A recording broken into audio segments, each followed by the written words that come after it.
Yesterday, the January 6th committee scheduled an unexpected hearing to hear from the person you can see on the screen, Cassidy Hutchinson. And in her testimony, she revealed some truly unbelievable information about January 6th, the lead up to it, and the behind the scenes. So we're just going to walk through those big moments. I'll give you a summary of what was revealed, and then we'll watch a clip that is from this testimony, her giving her experience about what was going on. So let's just tee up that first video.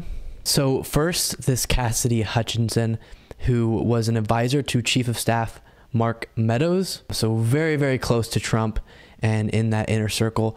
Obviously, the narrative now on the right is we don't even know who this person was. Trump never interacted with her. But to be an advisor to the Chief of Staff means you are in a lot of these rooms and you do have a lot of inside information. So the first big revelation was she explained how when the rally was beginning on January 6th, the space in front of the stage wasn't quite full yet. And it wasn't because there wasn't enough people in mass at this event. To Trump's credit, this event was packed. The issue was to get close to the stage, you had to go through what they call mags, that are those metal detectors. And so people didn't want to have to go through those because they had weapons. And so Trump got very, very angry behind the scenes and was saying, you know what, let them through. I don't care if they have weapons. Take down the mags, take down the security, and let them through because they're not here to hurt me. Let's take a look. That the president wanted to take the mags away and said that the armed individuals were not there to hurt him. That's a fair assessment. I just want to confirm that that is when you heard the president say the people with weapons weren't there to hurt him and that he wanted the Secret Service to remove the magnetometers. That's correct. Mr. Cipollone said something. So they're not there to hurt me. So he knew they had weapons. Why would they have weapons at a rally? Well, he recognizes they don't have the weapons to hurt me. They must have the weapons to hurt someone else. And they explain, he says, listen, let them through, let them keep their weapons, and then we'll march to the Capitol.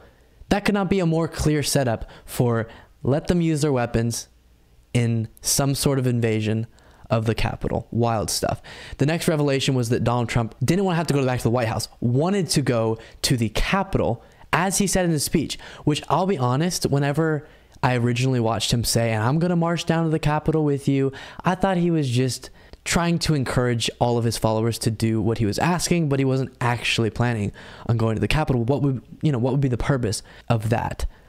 But it looks like, no, he really intended on going to the Capitol.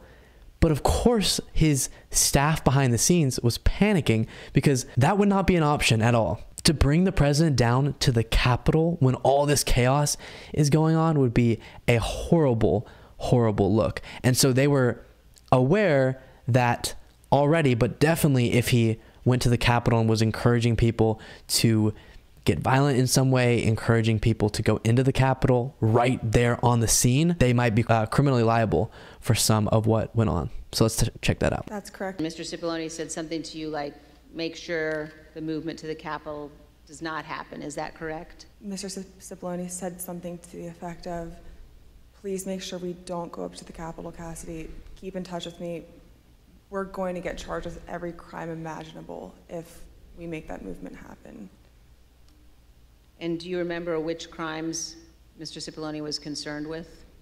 In the days leading up to the 6th, we had conversations about potentially obstructing justice or defrauding the electoral count. So what happened? So they were aware of the crimes that they may be involved in, they may be liable for based on their actions, and especially if they were having to defend themselves after going down to the Capitol and Trump standing right there as his mob broke into it. Next, she tells maybe one of the wildest stories we've heard yet. Trump was so intent on going down to the Capitol with his followers that he kept demanding his Secret Service take him there.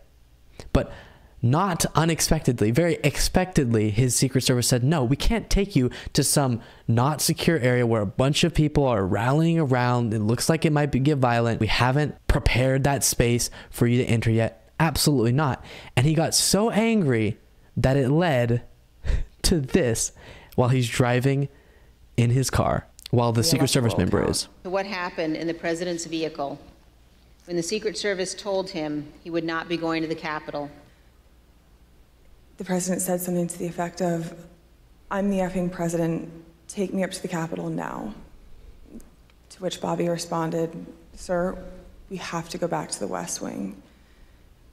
The president reached up towards the front of the vehicle to grab at the steering wheel. Mr. Engel grabbed his arm, said, "Sir, you need to take your hand off the steering wheel. We're going back to the West Wing. We're not going to the Capitol." So his Secret Service agent is saying, no, we can't take you to the Capitol where this mob is building up. And Trump is swearing at him, saying, "I'm the president, take me there." And the Secret Service, I just can't. That's completely against the job description that I have, which is to keep you safe. Trump gets so mad that he reaches for the steering wheel. What? As if he's gonna drive the car himself with the Secret Service agent sitting in that seat. Makes no sense. But then he gets grabbed by the person in the other seat, and allegedly Trump goes and reaches for his kind of neck area. Clavicle is what she kept saying. That's absolutely unbelievable. So, and by unbelievable, I mean insane. I do think it's actually believable. So another off the rails story that Cassidy Hutchinson recounted was her memory of walking into the White House dining room after Trump had heard about former Attorney General William Barr's AP interview, where he made it clear there was not fraud of a wide scale nature in this election. The election was not fraudulent. That made Trump so mad that he threw his plate of food against the wall. Wild On December stuff. 1, 2020, Attorney General Barr said in an interview that the Department of Justice had not found evidence of widespread election fraud sufficient to change the outcome of the election. Ms. Hutchinson, how did the president react to hearing that news? I first noticed there was ketchup dripping down the wall, and there's a shattered porcelain plate on the floor. The valet had articulated that the president was extremely angry at the Attorney General's AP interview and had thrown his lunch against the wall. He reads this AP interview and gets so mad that he throws his plate of food against the wall. And one of the parts in the testimony that we don't have a clip of here, but she was talking about how this is something that had happened before. And one of the things he would do is grab the tablecloth and rip it off the table when he was angry so that all the things on the table would fly off of it. I mean, what are we talking about? A literal man with a baby's mind. It is... I can't even... A president is in there going, "Oh, he won't admit that my election... or he won't lie that my election was fraudulent." Boom, throwing his plate against the wall. Absolutely crazy. So in the first hearing, and this is a really, really important piece of information that has been confirmed, at least by this witness as well as from Liz Cheney. So in the first hearing, Liz Cheney stated that Trump supported the "Hang Mike Pence" chants that were going on while they were breaking into the Capitol. But Cassidy Hutchinson further verified that and stated that Trump, when he found out there was "Hang Mike Pence" chants going on, responded with a positive sentiment, saying Mike deserves it. It's one of the more disturbing parts of all of this. I mean, just so vile, so inhuman. Let's take a look. You heard the president, Mr. Meadows, and the White House counsel discussing the "Hang Mike Pence" chants. They're literally calling for the vice president to be effing hung. And Mark had responded something to the effect of, "You heard him, Pat. He thinks Mike deserves it. He doesn't think they're doing anything wrong." As rioters chanted "Hang Mike Pence," the President of the United States, Donald Trump, said that, quote, "Mike deserves it." As an American, I was disgusted. It was unpatriotic. It was un-American. We were watching the Capitol building get defaced over a lie. Indeed. A president, Donald Trump, gets told that his followers are chanting "Hang Mike Pence," and his response is, "Mike deserves it." That is absolutely... Of course, I do have to know, this is all alleged, okay? This isn't an audio file that we're listening to. This is someone who was very close to all of what was going on, saying, "This is what I saw and heard." So that's what we're looking at today. It does not mean that this is absolutely 100% confirmed, but regardless, deeply, deeply concerning that someone close to him remembers hearing him say that in response to people wanting to murder his vice president. So finally, Cassidy Hutchinson confirmed that people close to Trump were seeking pardons after January 6th. Of course, something we knew, but she further confirmed it, which shows how they knew they had committed, or at least were in the orbit of crimes that were going on in the lead up to January 6th, on January 6th, and generally in their attempt to overthrow, reject, change the lawful election results. And so they wanted to get pardons because they knew they had committed those crimes, or at least they knew there was an appearance of committing some sort of crimes. Let's take a look. Did Rudy Giuliani ever suggest that he was interested in receiving a presidential pardon related to January 6th? He did. Ms. Hutchinson, did White House Chief of Staff Mark Meadows ever indicate that he was interested in receiving a presidential pardon related to January 6th? Mr. Meadows did seek that pardon. Yes, ma'am.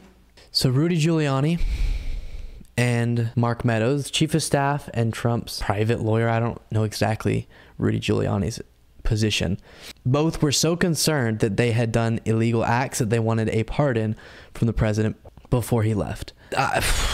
This is crazy. I mean, I know we knew all of this had happened, we really did, but to see someone who was so close to it and has so little incentive to just randomly make these things up confirm beliefs and suspicions and evidence that we had already had and put our eyes on is it's mind-boggling, honestly. So apparently the part of the reason they scheduled this testimony so abruptly, if you remember, they said we don't have a testimony scheduled in the next number of days, and then randomly they said we actually do.